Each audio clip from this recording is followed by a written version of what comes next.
नमस्कार साथियों, कैसे हैं आप सभी। स्वागत है आपका हमारे YouTube channel Pradeep Raidas official में।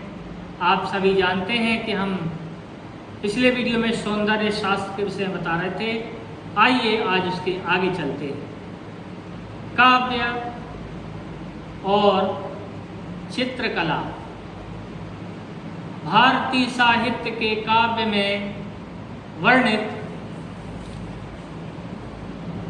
राधा कृष्ण ने चित्रकला के राधा कृष्ण को प्रभावित किया है। लगभग 1450 ईस्वी से तो कृष्ण काव्य के उत्कृष्ट भावों को चित्रकला में उपस्थित करने की परिपाटी ही चल पड़ी। प्रसिद्ध ग्रंथ उमर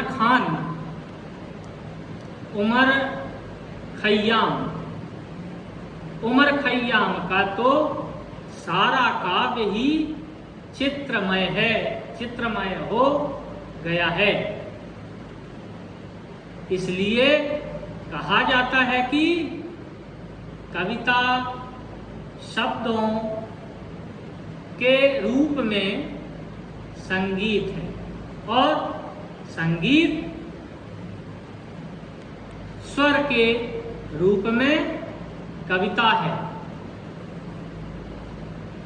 भारत में काव्य, अभिनय, नृत्य और संगीत का सह अस्तित्व देखा जा सकता है।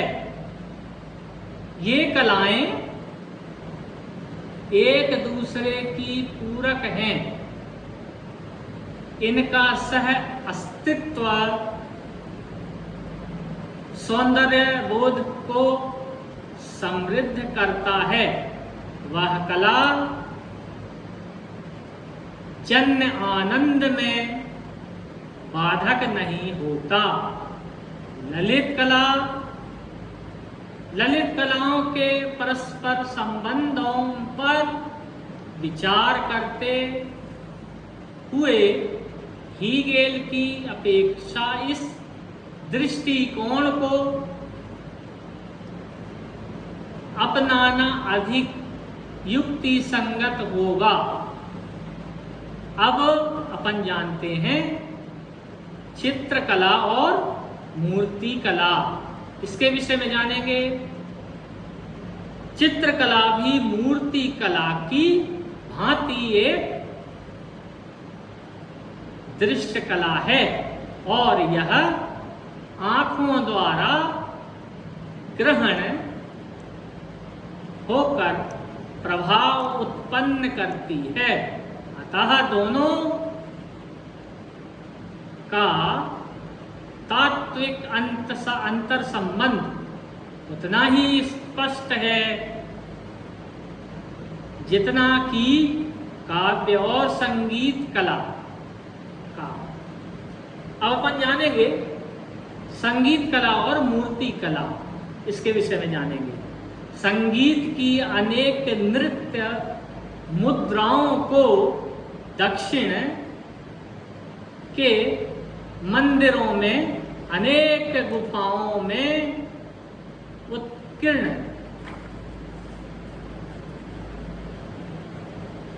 प्रतिमाओं के बीच तथा विभिन्न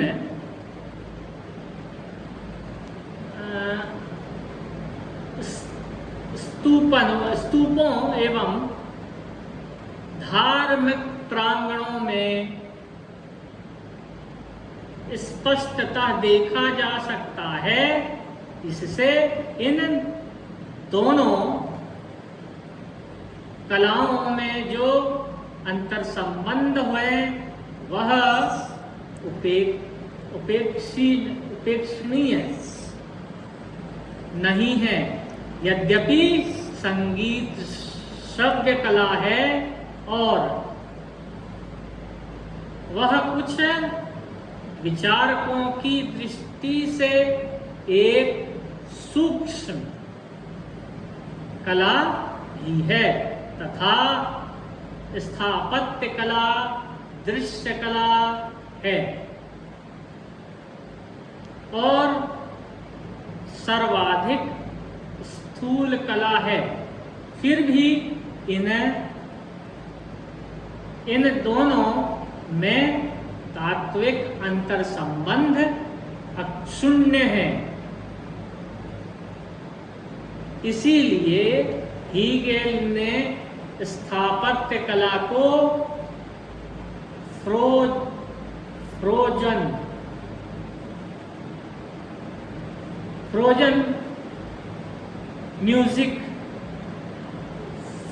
म्यूजिक जमा हुआ संगीत कहा है। इस आधार पर हम भी संगीत को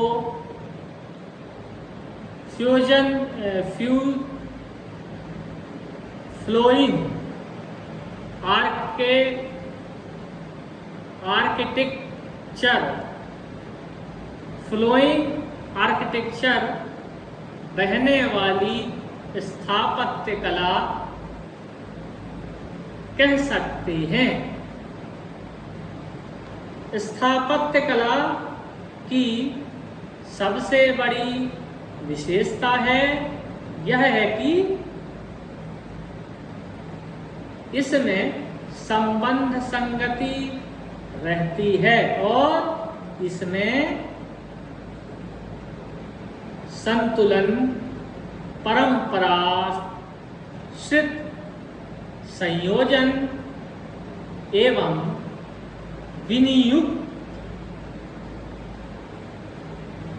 उपादानों का घनत्व अन्य ललित कलाओं की अपेक्षा अधिक मिलता है। संगीत कला भी अपनी उत्कृष्टता के निमित्त स्थापत्य कला के उक्त तत्वों को स्वीकार करती है। संगीत के क्षेत्र में हमें स्वीकृत विधानों रागों के शास्त्रीय विवरण के बीच स्वर संतुलन स्वरों का आरोह अवरोह के रूप में परस्पर आश्रित संयोजन और स्वर संवाद की घनता का सचेष्ट निर्वाह मिलता है। इस प्रकार जहां संगीत में यह संबंध संगति स्वरों के विधान पर निर्भर करती है, वहां स्थापत्य में यह संबंध संगति स्थान संबंधी अंतराल दीवारों की पंक्तिबद्धता और स्थूल द्रव्यों के भार या चाप पर कायम रहती है। अतः हीगेल का मत है कि संगीत और स्थापत्य में प्रभुत साम्य है। इससे यह निष्कर्ष निकलता है कि प्रत्येक कला अपने चरम विकास के क्षणों में अन्य ललित कलाओं का आश्रय अधिकाधिक लेती है और